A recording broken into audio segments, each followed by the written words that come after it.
Есымше – причастие.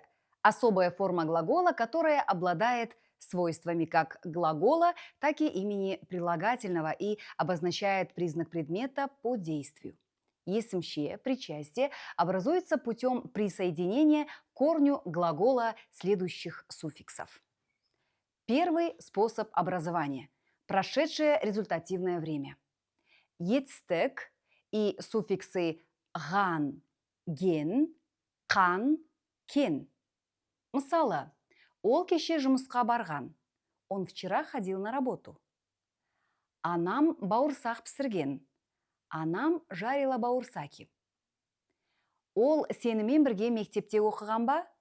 Он учился в школе вместе с тобой? Второй способ образования – будущее время предположительное.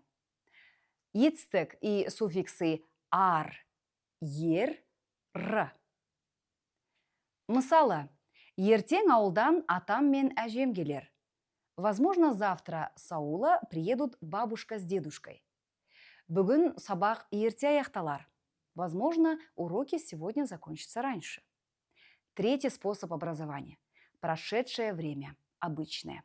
Ецтек и суффиксы атын, етін, итін, итін. Мысалы, ол үлкенді құрметтейтін, он уважал взрослых. Жас кезінде көп оқитын, в молодости много читал.